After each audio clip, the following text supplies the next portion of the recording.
I Casoni. Storia di Narciso Taeon de Revedo di Eraclea.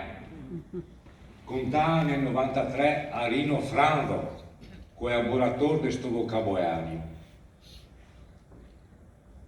Adesso le che dice che bisogna salvare i casoni d'Europa per la questione di cultura, di civiltà, come che i fosse dei reghe. Ma adesso non sapeva cosa che voleva dire stop. E qua passai a parlare in bicicletta, quando a messa a domenica, andai via dritta. Di qua e di là del piave ci sta un'osteria, un'osteria. La cera e la mangiare. Devo dire innanzitutto che sono onorato di essere presente ed essere stato coinvolto in questa bella... È difficile. È stato un grande artista.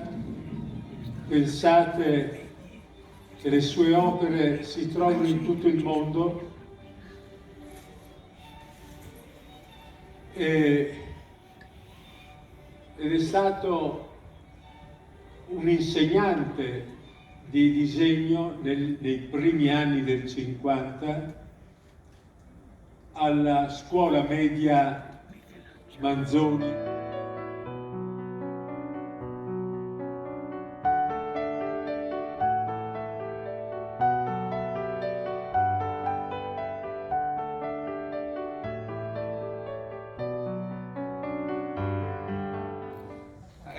Probabilmente poteva stare bene anche dentro il dizionario, uno dei racconti che avevo sentito prima, letti benissimo e spassosissimo.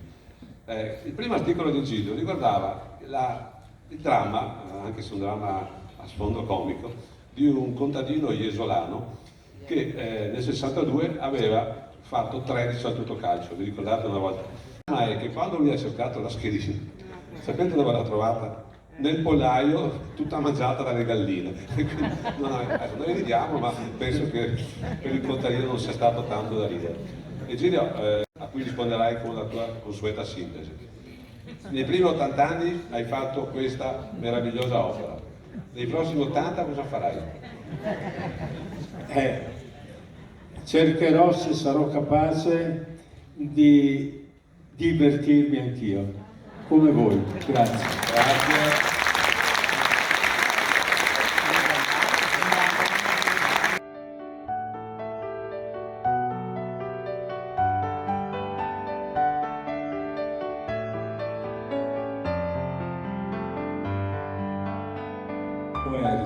E ven despicae e subito se tornai sotto al caldo e là in senton uno tacca all'altro, ben tira fuori un mondo di robe be mentile, una scatoletta. Noi vi ringraziamo veramente di essere venuti qua. Chi desiderasse poi acquistare l'opera è qui alla foyer e se desiderate anche avere l'autografo da parte di Egidio Bergamo ve lo farà molto volentieri. Cosa dire?